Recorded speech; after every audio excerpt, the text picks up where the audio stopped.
পিন্দারে পলাশের বন, পালাবো পালাবো মন। বসন্তে যখন দক্ষিণা বাতাস বওয়া শুরু হয়, তখন পুরুলিয়ার পলাশের সেই আগুনরঙা প্রকৃতির আকর্ষণ উপেক্ষা করা বড়ই দুষ্কর। তাই আমরা ভ্রমণ পিপাসু মানুষেরা এই সময় বারবার ছুটে যাই পুরুলিয়ায়। ব্যস্ত কর্মজীবন থেকে একটু স্বস্তির নিঃশ্বাস নিতে এবং পরিবার বন্ধুদের সাথে চুটিয়ে আড্ডা, ভরপুর খাওয়া দাওয়া করতে আপনার আমার সকলের গন্তব্য হতেই পারে পলাশে মোড়া আগুনরঙা অযোধ্যা পাহাড়। আর সেই কারণেই গত বছর এই বসন্তকালে আমরা ৮ জনের গ্রুপ পৌঁছে গিয়েছিলাম ২ রাত ৩ দিনের জন্য পুরুলিয়াতে। কিভাবে গিয়েছিলাম, প্রথম দিন কোথায় ছিলাম, কেমনভাবে পলাশের সৌন্দর্য উপভোগ করেছিলাম, তার বিস্তারিত তথ্য দিয়েছি এই সিরিজের প্রথম পর্বে। চলুন প্রথম পর্বে কি কি রেখেছি তার সামারি হালকা করে আপনাদের দিয়ে দিই। গত ২০শে মার্চ ২০২৫ রাত ১১টা ৩৫ মিনিটের হাওড়া চক্রধরপুর এক্সপ্রেস ধরে ২১শে মার্চ সকালে আমরা পৌঁছে গেলাম পুরুলিয়া স্টেশনে। তারপর সেখান থেকে চলে গেলাম WBTDCL এর মুরুগুমা প্রপার্টিতে, যেখানে আমাদের ওই দিনের বুকিং ছিল। রিসর্টে দুপুরের লাঞ্চ সেরে আমরা দেখে নিলাম বসন্তের পুরুলিয়াতে সবচেয়ে আকর্ষণীয় পলাশ বন, সাথে দেখে নিলাম খয়রাবেড়া ওয়াচ টাওয়ার ও দুয়ারসিনী ড্যাম। এরপর সন্ধ্যেতে রিসর্টে ঝুমুর নাচের অসাধারণ পারফরমেন্স থেকে শেষ হয়েছিল আমাদের পুরুলিয়া ভ্রমণের প্রথম দিন। এই সব কিছু ডিটেলসে রয়েছে আমার পুরুলিয়া ভ্রমণ সিরিজের প্রথম পর্বে, যার লিঙ্ক দিয়ে দিলাম ডেসক্রিপশন বক্সে। সকলকে দেখার অনুরোধ রইল। এবার এই পর্বে আপনাদের সাথে শেয়ার করব আমাদের ২ রাত ৩ দিনের পুরুলিয়া ভ্রমণের দ্বিতীয় দিনের আমার অভিজ্ঞতা। চলুন তাহলে শুরু করি।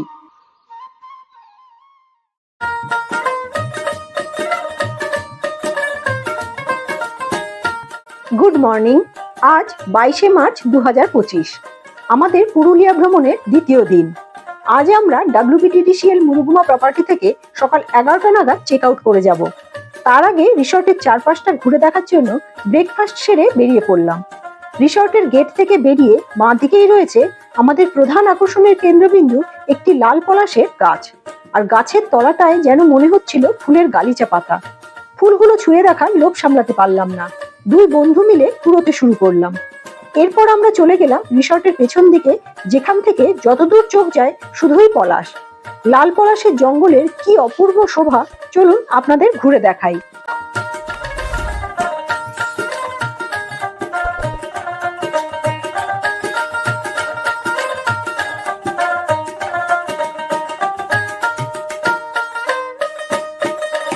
রিসর্টের ওয়াচ টাওয়ারের উপর থেকে লাল পলাশের জঙ্গলের অপরূপ সৌন্দর্য ক্যামেরাবন্দি করতে লাগলাম।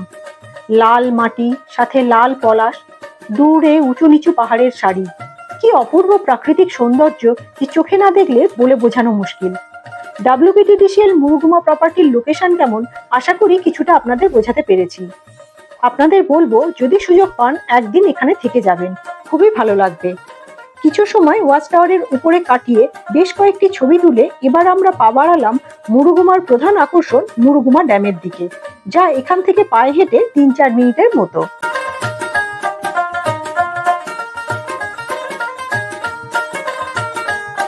আমরা পৌঁছে গেলাম মুরুগুমা ড্যামের কাছে। ড্যামের উল্টো দিকে রাস্তার উপরে বেশ কয়েকটি অস্থায়ী দোকান রয়েছে, যেখানে চা শরবত পাওয়া যায়। WBTDCL এর রিসর্ট থেকে কয়েক পা এগোলেই পৌঁছে যাওয়া যায় এই স্পটটিতে। ইনফ্যাক্ট রিসর্টের ওয়াচ টাওয়ার থেকেও দেখা যায় এই ড্যামটি। রাস্তার উপর থেকে বেশ কয়েকটি সিঁড়ি ভেঙে নিচে নামলাম আমরা। এত সুন্দর অপূর্ব জায়গা যে দেখে চোখ জুড়িয়ে আসছিল। চলুন এমন অপরূপ প্রাকৃতিক সৌন্দর্যে ভরপুর জায়গাটি আপনাদের ঘুরিয়ে দেখাই, সাথে আমার জানা কয়েকটি তথ্য শেয়ার করি। মুরুগুমা ড্যাম পশ্চিমবঙ্গের পুরুলিয়া জেলার ঝালদা ব্লকে অবস্থিত একটি মনোরম পর্যটন কেন্দ্র। এটি সাহারাজোর নদীর ওপর নির্মিত, যা কাঁসাই নদীর একটি উপনদী। অযোধ্যা পাহাড়ের পাদদেশে এই ড্যাম সহ ছোট্ট স্নিগ্ধ শান্ত পরিবেশে মোড়া জায়গা, যেখানে পর্যটকেরা ঘন্টার পর ঘন্টা কাটিয়ে দিতে পারে। তবে আমরা বেশি সময় থাকতে পারলাম না, কারণ হোটেলে ফিরে ব্যাগ গুছিয়ে বেরোতে হবে। যাই হোক, কিছু সময় এখানে আনন্দ করে আমরা হোটেলে ফিরে এলাম। অবশেষে সকাল ১১টা নাগাদ WBTDCL মুরুগুমা রিসর্টকে বিদায় জানিয়ে আমরা বেরিয়ে পড়লাম।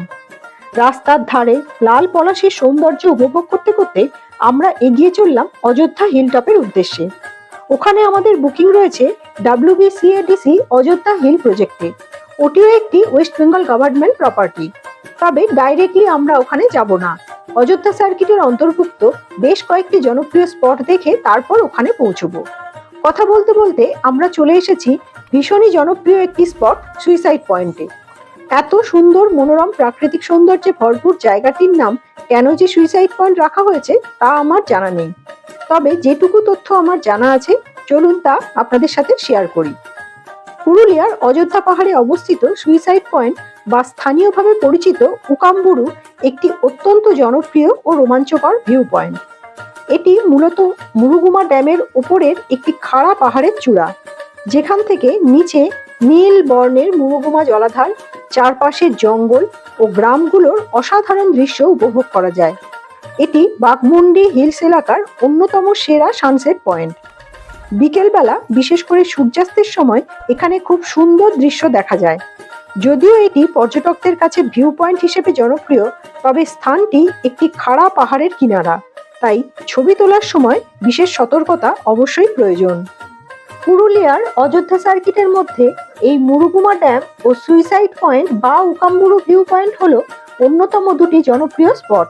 তাই আপনাদের বলবো, পুরুলিয়া বেড়াতে এলে এই দুটি স্পট অবশ্যই লিস্টে রাখবেন।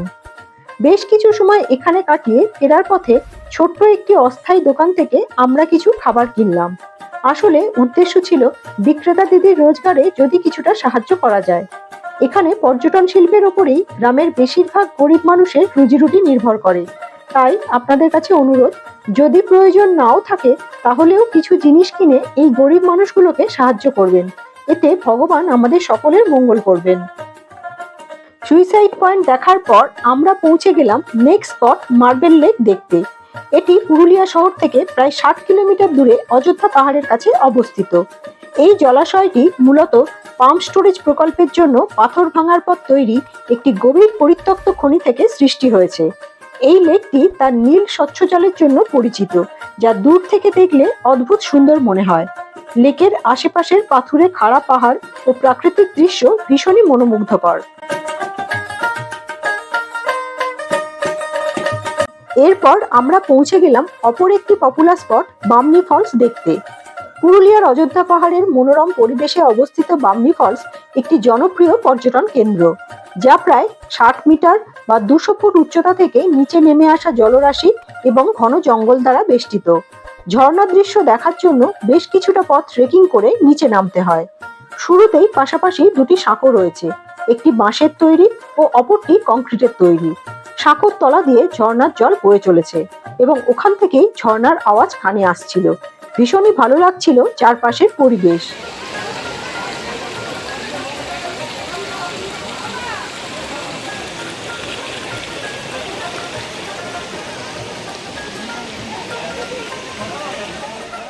বেশ কিছু সিঁড়ি পেরিয়ে ধীরে ধীরে আমরা এগিয়ে চললাম ঝর্ণার দিকে। আশপাশের লোকজনের সঙ্গে কথা বলে জানতে পারলাম এখানে প্রায় 600 থেকে 700 সিঁড়ি রয়েছে, আর ঝর্ণার কাছে পৌঁছতে প্রায় 20 থেকে 25 মিনিট লেগে যায়। অ্যাট লাস্ট আমরা ঝর্ণার কাছে পৌঁছলাম। চলুন এবার অদ্ভুত সুন্দর এই প্রাকৃতিক সৌন্দর্য আপনাদের ঘুরে দেখাই। পাহাড়ের অনেকটা উপর থেকে নেমে আসা ঝর্ণার জল ছোট বড় নানান সাইজের পাথরের ঢাল বেয়ে নিচে নেমে অবিরাম ধারায় বয়ে চলেছে। ঘন সবুজ জঙ্গলের মধ্যে দিয়ে বয়ে চলা ঝর্ণার আওয়াজ, সাথে চারপাশের অপরূপ প্রাকৃতিক সৌন্দর্য চোখে না দেখলে উপলব্ধি করা যায় না। এখানে একটি ছোট্ট ইনফরমেশন দিই, বামনি ফলস দেখতে হলে হাতে সময় রাখবেন।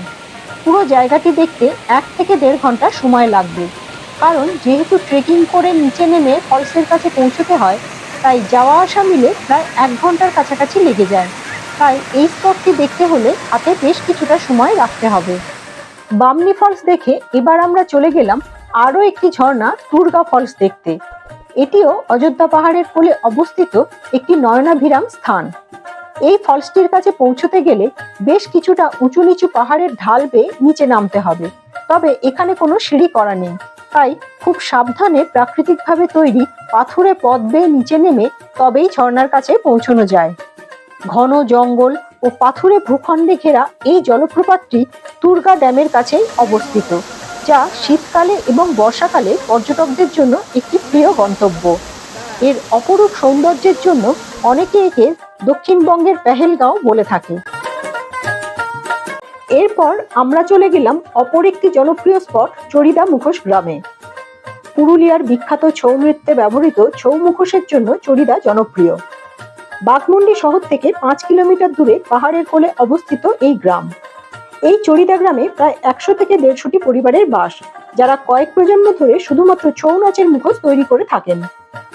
মুখোশ তৈরির কারিগর তথা দক্ষ শিল্পী কাম বিক্রেতাদের কাছ থেকে জানলাম, মুখোশ তৈরি করতে বেশ কয়েকটি ধাপ স্টেপ বাই স্টেপ ফলো করতে হয়, যেখানে উপাদান হিসেবে কাদামাটি, নরম কাগজ, লঘুকৃত আঠা, কাপড়, সূক্ষ্ম ভস্মচূর্ণ, রং ইত্যাদি ব্যবহৃত হয়।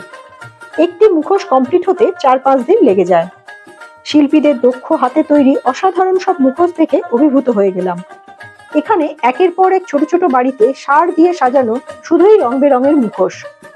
পুরুলিয়া জেলার বাঘমুন্ডির রাজা মদনমোহন সিংদেবের সময় থেকে ছৌ মুখোশ বানানোর ঐতিহ্য চলে আসছে।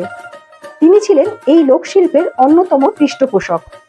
এই মুখোশগুলি প্রধানত পৌরাণিক চরিত্রের ওপর, যেমন মহিষাসুরমর্দিনী, রাম সীতা, রাম রাবণের যুদ্ধ ইত্যাদি বিষয়গুলিকে লক্ষ্য করে বানানো হয়।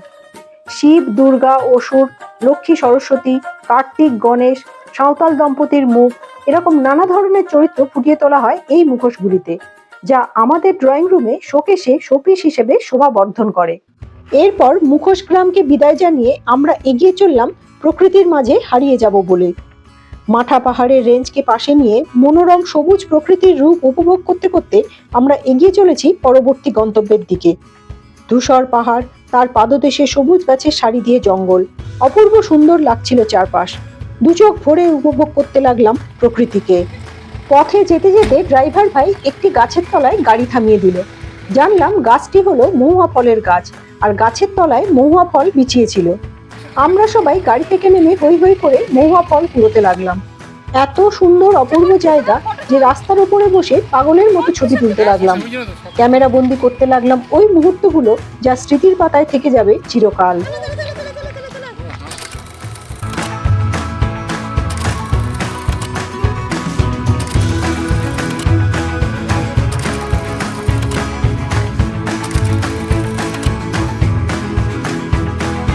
ওই জায়গার পাশেই লক্ষ্য করলাম গ্রামের সাধারণ লোকাল মানুষেরা রাস্তার পাশে এই মহুয়া ফলগুলো সংগ্রহ করে শুকোতে দিচ্ছেন। ওনাদের কাছ থেকে জানলাম এই শুকনো মহুয়া ফল থেকে তেল তৈরি হয়, যা যে কোনো ব্যথা নিরাময়ের ওষুধ হিসেবে কাজে লাগে। মহুয়া ফল সম্বন্ধে এই অজানা তথ্যগুলো জেনে ভীষণই ভালো লাগলো। এরপর আমরা পৌঁছে গেলাম শাল, শিমুল, মহুয়ার জঙ্গলে ঘেরা একটি অত্যন্ত জনপ্রিয় স্পট পাখি পাহাড় দেখতে। পুরুলিয়ার অযোধ্যা পাহাড়ের কাছে অবস্থিত এই পাখি পাহাড়ের স্থানীয় নাম মুড়াবুড়ু পাহাড়। পাহাড়ের গায়ে অজস্র খোদাই করা পাখির চিত্রের কারণে স্থানীয়রা একে পাখি পাহাড় বলে ডাকেন।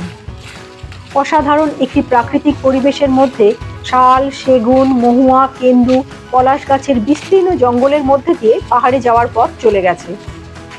পাহাড়ে ওঠার পথে বড় বড় কিছু পাথর ইতস্তত বিক্ষিপ্তভাবে ছড়িয়ে রয়েছে।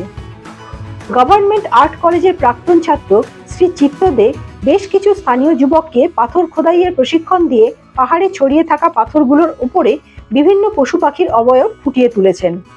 এরপর থেকে এই পাহাড়ের নাম পাখি পাহাড় হয়ে যায়। স্থানীয় 41 জন মহিলা সপ্তাহের বিভিন্ন দিন পালা করে পাখি পাহাড়ে ভ্রমণ গাইড হিসেবে কাজ করেন। ছোট গাড়ি প্রতি 100 টাকা গাইড চার্জের বিনিময়ে ওনারা পর্যটকদের পাহাড়ে খোদাই করা চিত্রগুলি দেখিয়ে দেন। শীতকাল বা বসন্তকাল এই জায়গাটি ঘুরে দেখার জন্য সেরা সময়, যখন আশপাশের পলাশ বন রঙিন হয়ে ওঠে। এটি একটি অনাবিল প্রাকৃতিক পরিবেশের শিলাশিল্পের এক অসামান্য নিদর্শন। এমন অপরূপ শান্ত স্নিগ্ধ প্রকৃতির মাঝে ঝরে পড়া পাতার উপর দিয়ে যেতে যে কি ভালো লাগছিল তা ভাষায় প্রকাশ করা মুশকিল। নিস্তব্ধ জঙ্গলে শুধুমাত্র পাতার উপরে পায়ে হাঁটার শব্দ, আর দূরে ঘরে ফেরা পাখিদের কিচিরমিচির আওয়াজ। এমন নৈসর্গিক মুহূর্তের সাক্ষী হতে পেরে ভীষণই ভালো লাগছিল। মন ভরে উপভোগ করতে লাগলাম প্রকৃতিকে, আর দুচোখ ভরে দেখতে লাগলাম শিল্পীর অসামান্য শিল্পকলা। পড়ন্ত বিকেলে অসংখ্য নাম না জানা পাখির ডাক শুনে মনে হচ্ছিল দিন শেষ হতে চলেছে, ঘরে ফিরতে হবে, কিন্তু আমাদের মন যেন এই প্রকৃতিকে ছেড়ে যেতে চাইছে না। অনেক ছবি ও ভিডিও করতে লাগলাম, জানি কিছুদিন বাদে মন থেকে মুছে যাবে এই সব দিনের অভিজ্ঞতা, কিন্তু ছবি বা ভিডিও থাকলে হয়তোবা তা স্মৃতি রোমন্থনে সাহায্য করবে। শাল পিয়ালের জঙ্গলে এমন ভাস্কর্য নিদর্শন যা দেখতে সারা বছর পর্যটকেরা ভিড় জমান পুরুলিয়ার এই জায়গাটিতে। পাহাড় জুড়ে কেবল পাখি আর পাখি। ফাগুনের রঙে রঙিন চারপাশের পরিবেশের সাথে ঘন সবুজ জঙ্গলের মধ্যে ইতস্তত ছড়িয়ে থাকা ছোট ছোট টিলার ওপরে তৈরি শিল্পীর শিল্পকলাকে উর্নিশ না জানিয়ে উপায় নেই। এমন শিল্প সৃষ্টির টানে দূর দূরান্ত থেকে ছুটে আসা পর্যটকদের ভিড় জানিয়ে দেয় শিল্পীর শিল্পকলা কতটা সার্থক। আর আমরাও তাই বেশ কিছুক্ষণ এই জায়গার সৌন্দর্য উপভোগ করার পর পা বাড়ালাম পরবর্তী গন্তব্যের দিকে। পাখি পাহাড় দেখে এরপর আমরা পৌঁছে গেলাম অপর একটি জনপ্রিয় স্পট লহরিয়া শিব মন্দির দেখতে। এটি পুরুলিয়ার বাঘমুন্ডি ব্লকের অযোধ্যা পাহাড়ের ওপরে অবস্থিত। মন্দিরের প্রবেশপথের বাইরে বেশ কিছু ছোটখাটো দোকানপাট রয়েছে, যেখান থেকে নিজেদের পছন্দ মতো প্রয়োজনীয় জিনিস কিনে নেওয়া যায়। আত্মীয় স্বজন বন্ধু বান্ধবদের উপহার হিসেবে দেওয়ার জন্য সস্তায় ভালো জিনিস এখান থেকে কিনে নিতে পারেন। আমরা এবার প্রবেশদ্বার দিয়ে মন্দির চত্বরের ভেতরে প্রবেশ করলাম। এবার চলুন এই মন্দির সম্বন্ধে আমার জানা কয়েকটি তথ্য আপনাদের সাথে শেয়ার করি। এই মন্দিরটি 1000 বছরেরও বেশি পুরনো বলে মনে করা হয়, যা মূলত চেরো বংশের রাজত্বকালে নির্মিত হয়েছিল। বর্তমানে যে কাঠামোটি দেখা যায় তা আদি মন্দিরের ভিত্তির ওপর পুনর্নির্মিত। এই মন্দিরটি লহরিয়া ড্যামের তীরে অবস্থিত এবং নাগারা স্থাপত্য শৈলীর একটি উল্লেখযোগ্য নিদর্শন। ভগবান শিবের প্রতি উৎসর্গীকৃত এই মন্দিরটি স্থানীয় ও পর্যটকদের কাছে অত্যন্ত পবিত্র। মন্দির চত্বরে অন্যান্য ছোট হিন্দু দেবদেবীর মন্দিরও রয়েছে। পুরো এলাকাটির কেন্দ্রবিন্দুতে রয়েছে দেবাদিদেব মহাদেবের শিবলিঙ্গ, আর এখানকার ঘণ্টাধ্বনি মনের মধ্যে একটা অন্য মাত্রা এনে দেয়।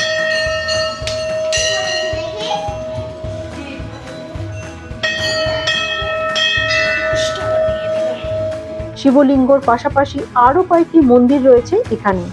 এছাড়াও রয়েছে মনস্কামনা বৃক্ষ ও দোলমঞ্চ। এই প্রসিদ্ধ দেবভূমিতে চড়ক হলো প্রধান উৎসব, যার শুভ সূচনা হয় চৈত্র সংক্রান্তির ঠিক 2 দিন আগে থেকে। স্থানীয়ভাবে একটি পৌরাণিক কাহিনী প্রচলিত আছে যে মহাভারতের দ্রোণাচার্য এই অঞ্চলের কোনো গুহায় বাস করতেন এবং সেখানে শিবলিঙ্গ প্রতিষ্ঠা করেছিলেন। লহরিয়া ড্যামের তীরে অবস্থিত এই শিব মন্দির প্রকৃতির সাথে আধ্যাত্মিকতার এক অপূর্ব মেলবন্ধন তৈরি করেছে। সূর্য অস্ত যাওয়ার মুহূর্তে আমরা পৌঁছলাম লহরিয়া ড্যামের সামনে। বাঘমুন্ডি ব্লকের অযোধ্যা পাহাড়ের পাদদেশে অবস্থিত এই ড্যামটি পর্যটকদের কাছে আকর্ষণীয়, কারণ লহরিয়া শিব মন্দির দেখতে এলে সাথে লহরিয়া ড্যামও দেখা হয়ে যায়। ড্যামের আশপাশের সবুজ পরিবেশ, পাহাড়ের দৃশ্য ভীষণই মনোমুগ্ধকর। লহরিয়া ড্যাম থেকে অল্প সময়ের দূরত্বেই রয়েছে লোয়ার ড্যাম এবং আপার ড্যাম। এখানে কিছু সময় কাটিয়ে আমরা এবার এগিয়ে চললাম লোয়ার ড্যামের দিকে। এখন আমরা পৌঁছে গেলাম লোয়ার ড্যামের কাছে। এটি পুরুলিয়া পাম্প স্টোরেজ প্রজেক্টের অংশ, যা পাহাড়ের কোলে ঘেরা একটি ছোট্ট জলাধার। উঁচু নিচু পাহাড়ের মাঝে এই লেকের নৈসর্গিক দৃশ্য বিশেষ করে বর্ষাকালে অত্যন্ত মনোমুগ্ধকর হয়ে ওঠে। এখানে শান্ত পরিবেশে সময় কাটানো, ফটোগ্রাফি এবং আশপাশের পাহাড়ি পরিবেশ মন ছুঁয়ে যায়। লোয়ার ড্যাম দেখে এরপর আমরা পৌঁছে গেলাম আপার ড্যাম দেখতে। এটিও পুরুলিয়া পাম্প স্টোরেজ প্রজেক্টের একটি গুরুত্বপূর্ণ অংশ, যা 900 মেগাওয়াট ক্ষমতার একটি বিশাল জলবিদ্যুৎ প্রকল্প। দিনের বেলায় লোয়ার ড্যাম থেকে জল উপরে তুলে সঞ্চয় করা হয় এবং পরে টারবাইনের মাধ্যমে বিদ্যুৎ উৎপন্ন করা হয়, যা এই প্রকল্পের বিশেষত্ব। পাহাড়ের চূড়ায় অবস্থিত এই ড্যামের নীল জল এবং চারপাশের পাহাড়ের দৃশ্য পর্যটকদের কাছে অত্যন্ত জনপ্রিয়। আপার ড্যামের কাছে বেশ কিছুক্ষণ সময় কাটিয়ে অবশেষে সন্ধে নামার মুখে আমরা পৌঁছে গেলাম আমাদের দ্বিতীয় দিনের ঠিকানা WBCADC অযোধ্যা হিলস প্রজেক্টে। এটি অযোধ্যা হিলটপে অবস্থিত একটি ওয়েস্ট বেঙ্গল গভর্নমেন্ট প্রপার্টি। এখানে আমাদের 1 রাতের বুকিং রয়েছে। আগামীকাল আমরা এখান থেকে চেক আউট করে যাব, সাথে দেখে নেব এখানকার আশপাশের কয়েকটি স্পট। আগামী পর্বে এই সব কিছুর সাথে এই প্রজেক্টের ডিটেলসও আপনাদের সাথে শেয়ার করব। সকলকে দেখার অনুরোধ রইল। আমাদের 2 রাত 3 দিনে পুরুলিয়া ভ্রমণের দ্বিতীয় পর্বটি আজ এখানেই শেষ করছি। ভিডিওটি শেষ পর্যন্ত দেখার জন্য সকলকে অসংখ্য ধন্যবাদ জানাই। আমার দেওয়া ইনফরমেশনগুলি যদি ভালো লাগে, প্লিজ একটা লাইক অ্যান্ড সাবস্ক্রাইব দিয়ে আমাকে উৎসাহিত করবেন। সবাই ভালো থাকবেন, সুস্থ থাকবেন। দেখা হবে আগামী পর্বে। ধন্যবাদ।